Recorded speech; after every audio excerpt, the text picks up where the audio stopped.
atena se edi nkomo na menka se metra se me edi nkomo se na adwuma ku ekura me bo no Dominion Herbal powder na we no ye powder wo sagu nsuom wonya nsuo hia de gumu numu a wonom a e boost immune system na ma wa hu ne sampa wasore wadum nipadua na ye krado se be ye adwuma saa so mo Dominion Herbal ointment so ho wo honam ba bia ye oye bia fatwitwi na entuase emmaw mesro ebusu wo pharmacy ene herbal shops nyina emu emfinhia dumienu ekosro na wotumi efa oyo ba so ma akwada nufu a wonka ho Dominion Herbal powder no obenya bia 2 na pedodo 0543158195 and 0249591843 na fe empanifo agye so na modi enkomo na braso se ani give us for edi nkomo na no nye nro nam hu ye mahunu ne ekota rubber na niam ahodo bi no odifo cha asa ba de ye mo nkomo odifo baache mejo so na de give us antontom da ho ne give us pico obo he ye ne foforo na ba okay ya do mata won say yarewa ahodo na ye ba nipa so no enam emiamia ahodo ene ye de ba ebu oso ahonedie ka ho yes cleanliness is next to godliness inti enhwe we ya niam ba no asa lai ne di kan wa he no ene ye give us multipurpose cleaner okay we give us WC okay ena rose no eno ni okay inti no ye be fa no 11 yenko ne enkofa obi eni so yenko inti no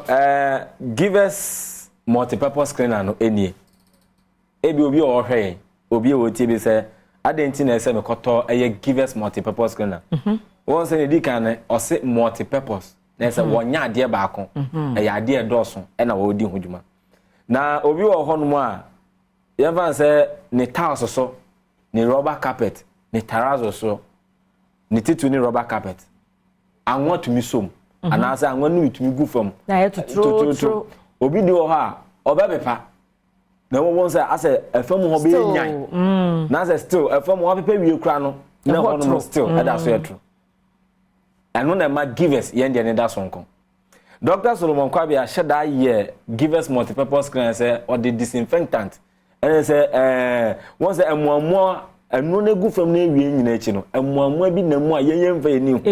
ento fa give us multipurpose cleaner na wo dia pepa ni nyina no na ese nku sa amuamu ni nyina eden edi efrimu etumi di amount multipurpose cleaner wa he no ye ndie ne thick wo hwe kitwe bi ebepu ehuro be pre wo go hwe ni bebre di ane ma hwe wo be so nsem ewo fie enti ni multipurpose cleaner no wo di apepa efam ho no mu bebi anwa na egu bebi ade bi egu a wo mpe no na no eseja enka na se mpampa kama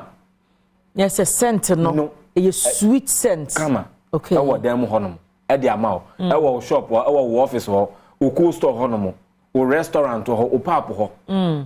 enti bomode na nya bi offices ahodo won say cleaning services ahodo aba eya na ye de sobo obom so e na wonye adwuma ye onye adwuma onya multipurpose cleaner papa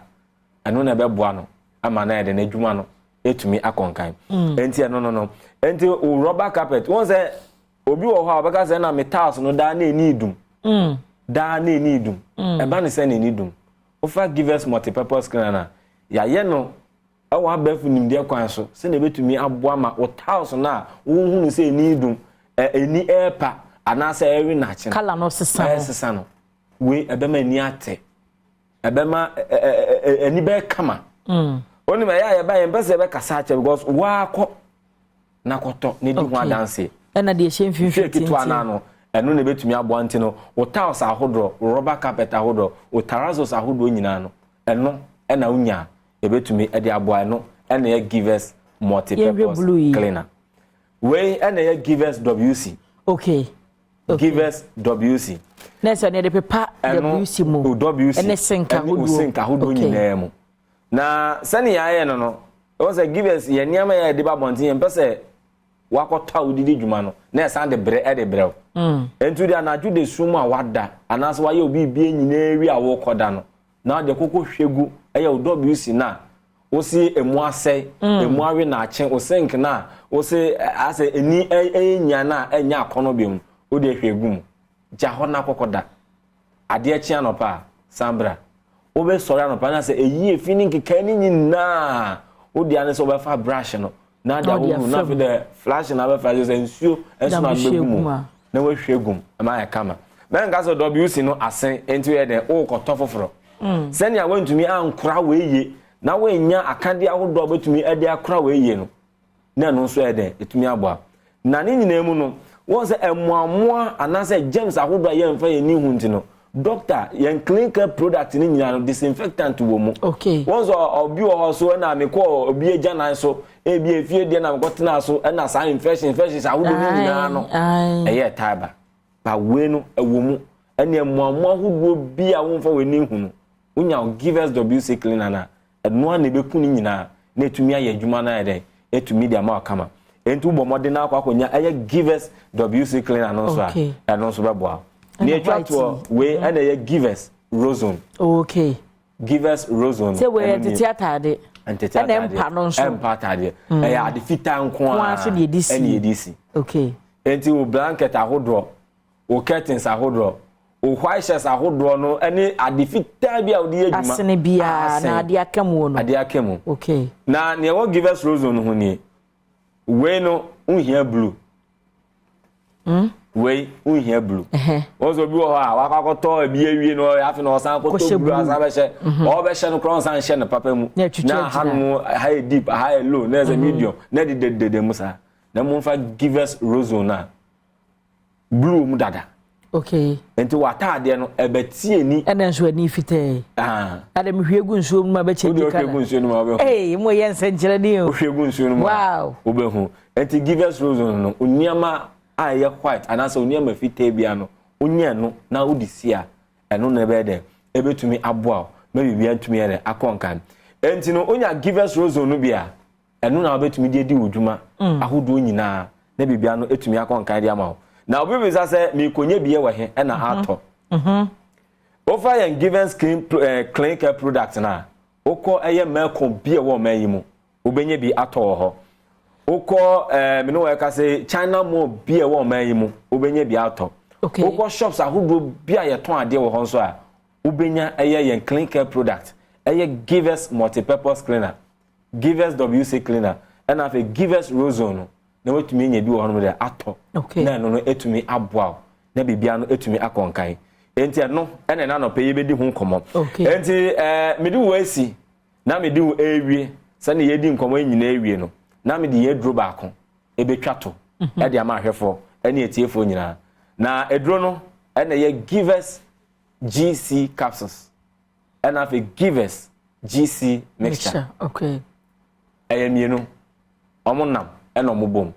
onum capsules na mixture no so no wo de aka ho na etumi adan aboa oye pa na obeka se ye den o se mpempi mitaka se niama ya ye fa se ye normal no eno na mpempi na ye adi enya na ba ko ene ye be di mu nkomo ye pa no ye wo se ye se mi wo ha wo mi junso twa mo ne ye kan eye prostate anase prostate cancer no ne dodo eye mema mu na wo ba ma bi wo kwa da na adwo ade be chi no ansa na ade be chi no obeso be empendu num akwa gunsuo tie no waduro ne and na give us GC capsules and have a give us GC mixture telephone number and na sa unya ebetumi aboa ma be betumi akonkan and no so no ko herbal shop bi e wo mayimu pharmaceutical shop Lances chemical shop bi ana ayade obetumi enya duro no bi wo ede etumi ato e bia opeye multi-purpose cleaner bi ato GCB and out here and I said rozone bia bobodi na free give us our home trophy so 0501 55 68 28 0501 55 68 28 na woni yen endi yen dwumadie na afa de yen nuro ene yen clinical product ni nyina ho enkomo yeda se ebusia na se ene odifo do no free give us akache na aba enuro de da nchen ya na ma honidie ho nsem ejina branda wo hia bi wo wadwuma mu ho wo fie ho office ho no na yedi eho enkomo no wo hia me a eya frɛ me anoche wa ba address ewa bedwam dwumadie ni nyina no ye bone to fa ewo ha na yedi esi ebehia nyakopon ye adom a ochina ahomachi nanso kai se obekoso ahwe Adom TV sanse ye waze oye ampa makraw